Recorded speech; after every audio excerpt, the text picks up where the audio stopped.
Hello and welcome to the Temple of Tomes with your host, Indie Comics Jones. Today is February 13th, 2021, and this is episode 201. I'm happy to report that Mann's World issue 2 is a recommend right off the bat because I think the last three issues I've done the last three, not of this issue, but the other issues before this that I've reviewed, have all been not recommend. So I was on a bad streak there. But with Mann's World, issue number 2, it's a total recommend. Now, I want to mention that it is gruesome, it's graphic, it's bloody, and it's just what we needed. I actually reviewed A Maniac of New York last night, which was, people were saying was very bloody, but I felt this was much more gruesome and graphic. So let's get into it, all right? Or right off the bat, we get kind of a fight club type scene here. But what we're going to find out is our heroes here are in for quite the journey to escape here. If you recall, four friends have landed on this planet that it's a man's world. It's kind of like Westworld. It's got your fantasies. You can do whatever you want there, but it's for men only, basically. And it was previously a mining planet. They tried to make a mining planet out of there. They tried to grow things, and both ventures were unsuccessful, so they turned it into this resort. Now, they've taken a barge out to go out and hunt these prehistoric animals, so to speak, but suddenly the barge malfunctions. Well, the reason it malfunctions is because they had a run-in with some of the locals when they went behind the scenes of the resort, and they were able to figure out what barge they were going to be on, these locals, and they sabotaged it, basically. So they did survive the crash here, and we get 23 pages for $3.99, so that was a pretty good deal. I'm counting this as part of the 23 pages because it is a nice picture. The writer is Victor Gischler, and the artist was Nico Walter. Okay? And I just want to say that the first issue I was a little kind of back and forth on. I really wasn't sure. It didn't seem like it went far enough along. And on this issue, I don't think we've also not gone far enough into it. However, the way this story has picked up, it's given me a real good feeling about what's to come in the future. So all four of them survived the crash. And there's a little bit of comedy in here. It's pretty good, you know, that they pull themselves out, and he's Larry Rose, he's the Burger King, basically, has a bunch of franchises. He got caught up on some of the scaffolding he was supposed to take a shot at the next dinosaur. He was like on the hunter's perch when this thing went down. And that's why he's hanging in such a way. So they get him down, they find some supplies, and they decide that they're going to walk back, but it's like 200 miles back. And then they remember there's a river, and they have an inflatable raft with them, a river that runs through with supply depots. And they're thinking, well, if we get to one of those, then maybe we can make a call or at least restock our supplies. And so they head out with it, with their supplies and these harpoon things. As you recall from the first issue, firearms are not allowed on this planet. So they've got these harpoon things, and they take off. And meanwhile, back at headquarters, there's a storm moving in, so it's going to hamper the rescue effort on this. So they're a little concerned. They're going to wait till the storm passes, which is not good news for our four heroes here. As Larry Rose he really gets into a lot of stuff in this issue. He suddenly gets grabbed by this gigantic gorilla. This is just awesome. And they're like, he's punching him. He's coming in with a spear. The other guy, I think is, I'm trying to think of his name, is Vince. Yeah, I think it's Vince, tries to come in. He gets knocked away. But Duncan Sharp, who's kind of like this massive MMA fighter that's friends with them all, and he's kind of the typical alpha guy.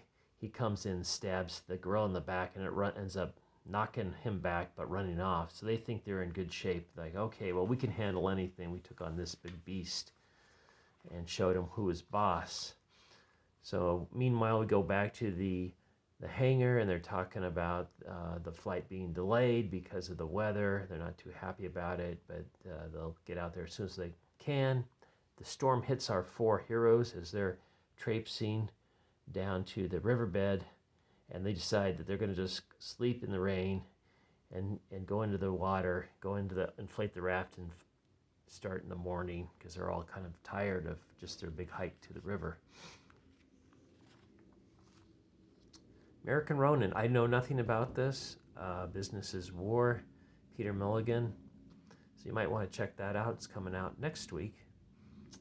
Okay, so our guys get going here. As you can see, Duncan Sharp. I always want to say Duncan Sheik, but Duncan Sharp, his pecs look like two bowling balls. They're just massive. He's just a really big, strong guy. So once again, this is important. Vince stops to tie his shoes, so he's kind of lagging back from the other three gentlemen, and suddenly they get into a trap, and all three of them get zipped up. So they're all hanging upside down, and unfortunately, they come across the locals, the ones that want to get revenge on them beating up one of the fellows at the behind the scenes at the resort. That they couldn't retaliate because that, obviously the resort would get after them and do whatever they do to criminals. So they've tracked him down into the jungle. They kind of knew where they're going to crash because they had sabotaged their barge, as they called their hunting barge. And we've got Vince hanging back for a while. So this is actually the older brother of the guy that Duncan punched, and he wants revenge badly. And these guys are no slouches. So right off the bat, they let Duncan down, and he's going to fight this guy. And this is all I know. His name is Jake's brother, and he starts beating up Duncan, who's never lost a fight. His guy's just incredibly strong. He's fast. He's got wicked punches, and he's just taking it to Duncan, even though Duncan is a seasoned fighter, and he's out. He's just like, I can't move. And the guy's saying, I want one more punch. I'll let you guys go. But he can't get up. He's just like, he's trying, but he's just struggling to get up. So he says, well, since you're not going to get up, I'm going to go punch Larry. He hits him so hard, he knocks his jaw off and basically kills him. And we can see in the brush there that Vince is looking on, not believing it. So he does what, some quick thinking. He shoots off a flare, and then these guys realize, hey, that's right, there's four guys. And so he sends them after him.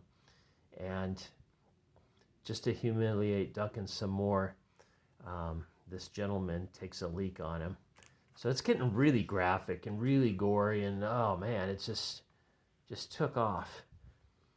But the guy's short-lived as Vince jumps out and is able to spear the antagonist and killing him basically. But remember,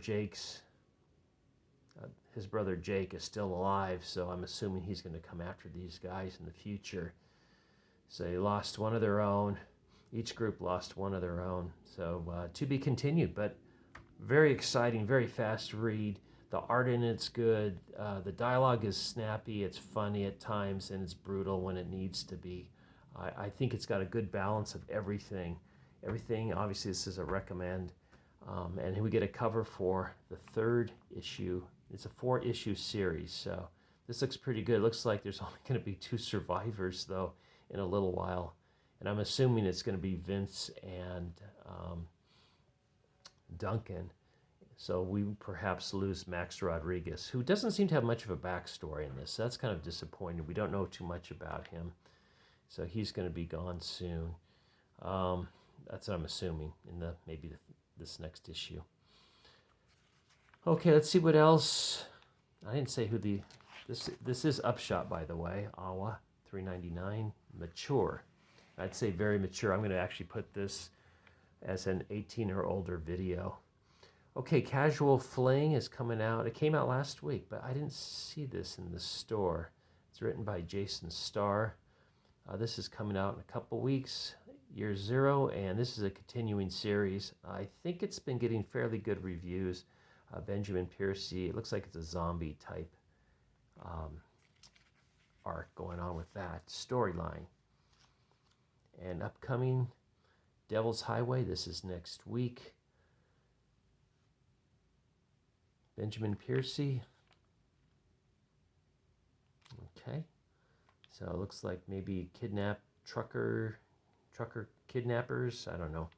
So we'll have to check that one out maybe. And Redemption was the other one that was coming out. I did see that at the store. It didn't look too interesting to me, so I passed on it. The artist is Mike Diodato, though. So that, if you like his art, you might want to check that out. Just didn't look like my type of story. So I try to pick comics always that I think I would like, and then I can pass that information on to you. So thanks for stopping by to watch this review. As always, this is, once again, recommend to get the first issue too. It kind of ties in.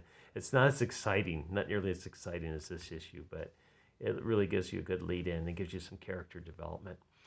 And as always, thank you for stopping by. Please like, please subscribe if you haven't, and please leave comments. We'll see you next time at the Temple of Tomes.